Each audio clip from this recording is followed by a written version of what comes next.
All right, everyone, get ready, because today we're going deep, diving into the mind of Warren Buffett. The Oracle of Omaha. Exactly. We're cracking open the Warren Buffett way, looking for those golden nuggets, those investing secrets. What's amazing about Buffett, though, is it's not really a secret, is it? It's more like he's got this system. Yeah, and it's a system that's worked for, what, decades now? I mean, the guy consistently beats the market year after year.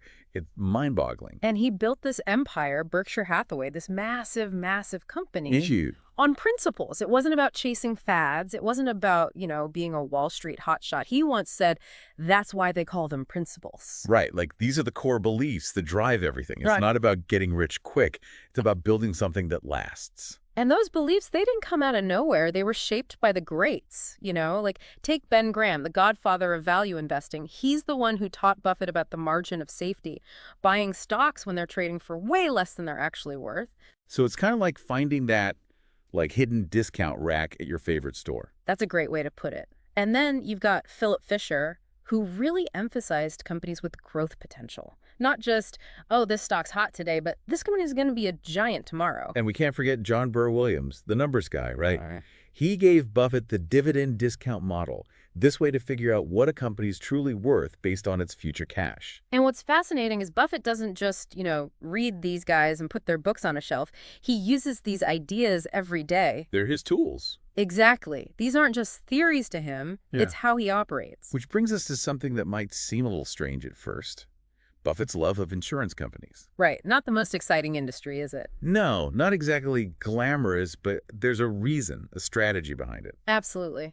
See, Buffett, he looks at insurance companies as cash machines, right? Yeah. They collect those premiums up front. So it's like they've got this pool of money just sitting there. Exactly, and it's called float.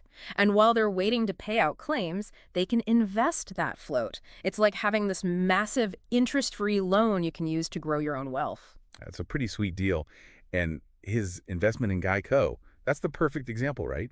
Started small, saw the potential, and boom, eventually he owns the whole thing. And what's key is he's not just buying any insurance company, right? It's not just, give me those premiums. He wants companies that are well-run, that have a history of making money.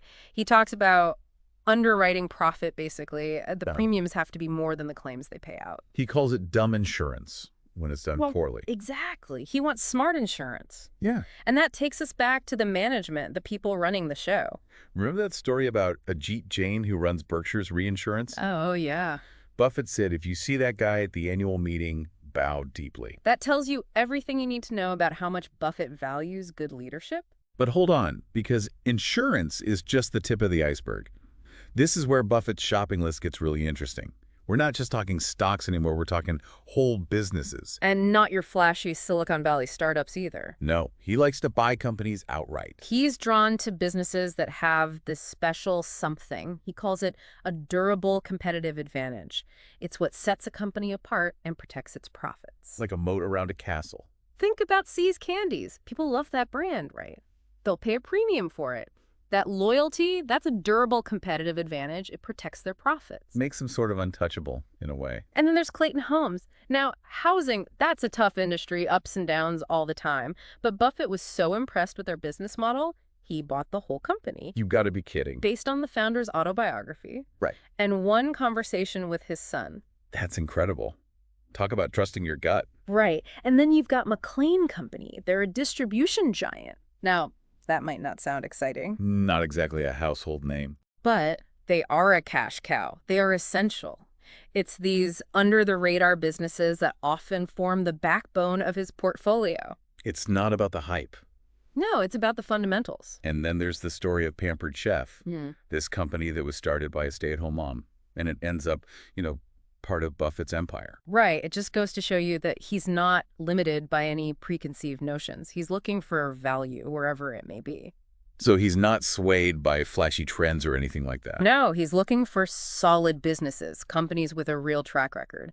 And most importantly, he's looking for potential, that long-term growth potential. So how does he sort through it all? I mean, he's got to have some system, right? He does. He breaks it down into 4 main areas: the business itself, the management running it, its financials, and its value. It's like a checklist he runs through for every potential investment.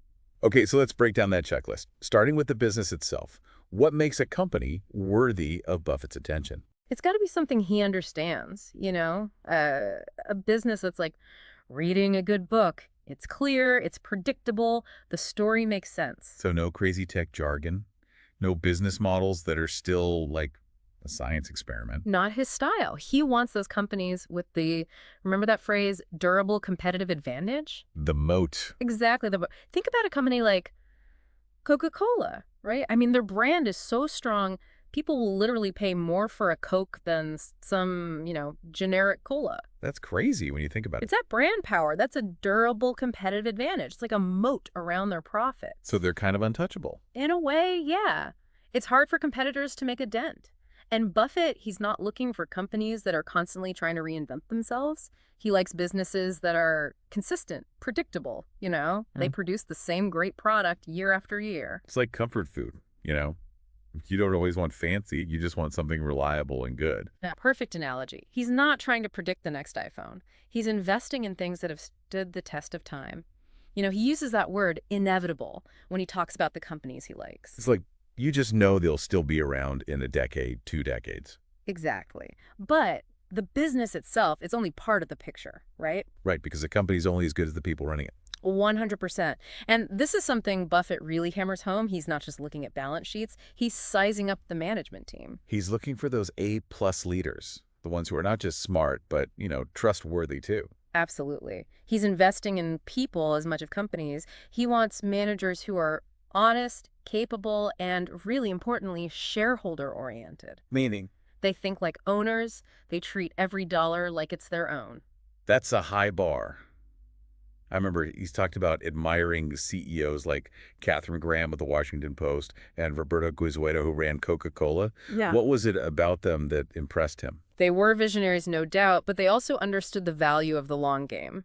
They weren't just focused on, okay, what's our profit going to be next quarter? They were building for the future. And we all know Buffett has no problem calling out corporate greed, that short-term thinking. Oh, yeah, he hates it. He once said, the CEO who misleads others in public may eventually mislead himself in private. Meaning? He's got to be straight up, walk the walk, It's about integrity. 100%. Mm-hmm. And so that brings us to the numbers, right? The kind of more technical side of things. Okay, because we know Buffett, he's a master at dissecting financial statements. Oh, absolutely. But here's the thing. He's not looking for accounting tricks. He's not impressed by Wall Street jargon. He's cutting through the noise. What's he looking for then? The stuff that matters. He talks a lot about owner earnings, which he thinks gives a truer picture of profitability than just looking at traditional net income. He loves return on equity, too. Basically, how well is a company using its money to make more money? And he likes companies that are conservative with debt. So not up to their eyeballs in loans. Exactly. He wants companies that can sleep at night, even when the economy's a little rocky. Building on solid ground. Exactly. And he doesn't just throw these terms around, by the way. He'll break it down for you, using real-life examples, showing you how this stuff works with companies like Coke or the Washington Post. So he's showing his work, basically. Exactly. But even with the best analysis, even when the business is solid and the management's top-notch, the market can still be unpredictable. Oh, tell me about it. It can feel like a roller coaster sometimes. And that's where this whole idea of Mr. Market comes in. Ah, yes, Mr. Market.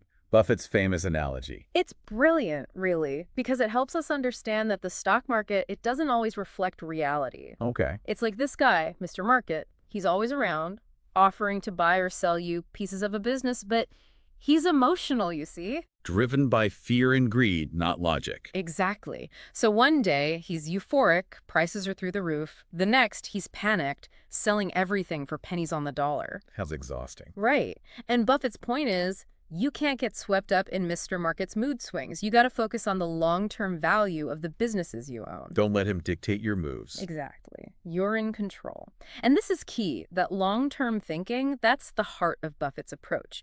He's not trying to get rich quick. He's building wealth over time. Slow and steady, Like a marathon, not a sprint. Exactly. And that's where this idea of focus investing comes in.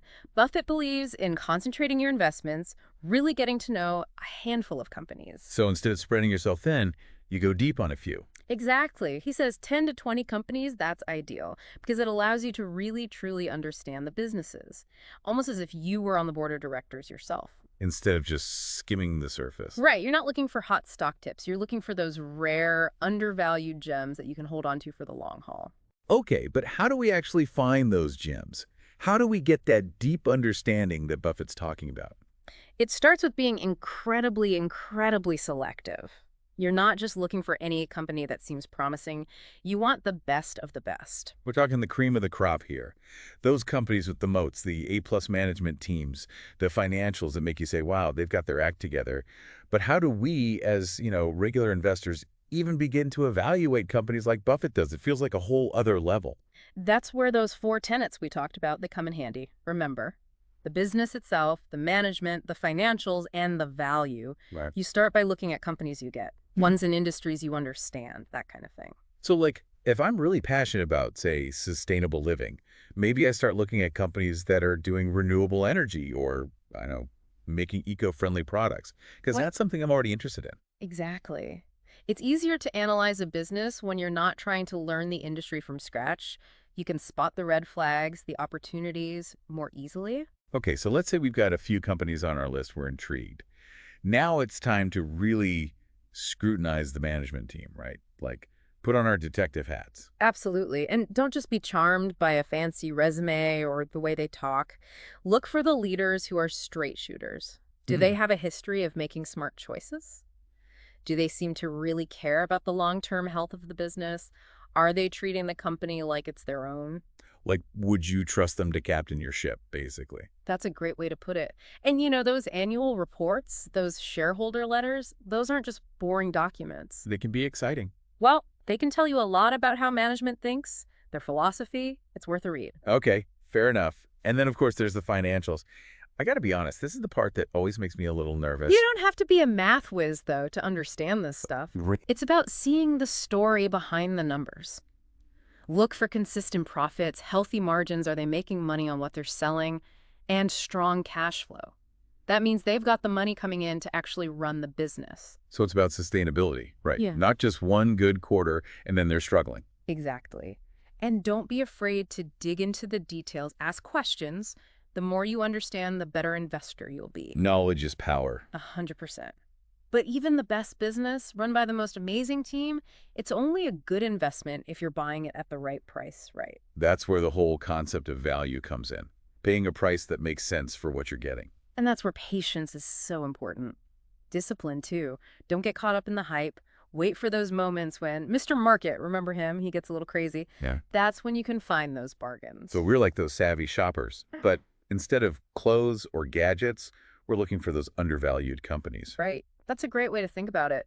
Remember, investing's not about getting rich quick. It's a slow and steady process. Time in the market, not timing the market. Exactly. But here's the thing. We're all human. And humans, well, we can be our own worst enemy sometimes, especially with money. We make emotional decisions. Oh, I know it. Impulse purchases, you name it. Yeah. How do we avoid doing that with our investments?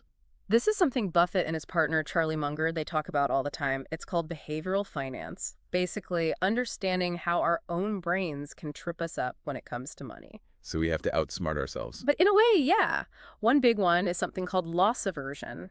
Basically, the pain of losing money, it feels way worse to us than the joy of making the same amount. So we hold on to those losing investments, hoping they'll magically rebound. It's so tempting to do that. And then there's confirmation bias.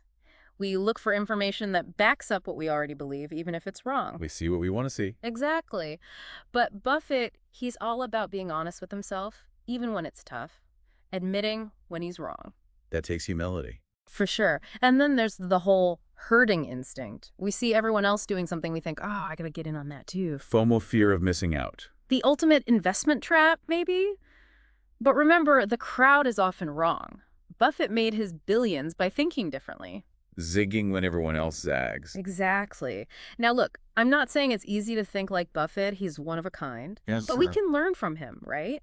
Start by being aware of these biases, these mental shortcuts our brains take. And then we can, create strategies to avoid those traps. Exactly. Make a checklist for your investments. Write down why you're buying something, what your plan is, And be patient. It's a marathon, remember, not a sprint.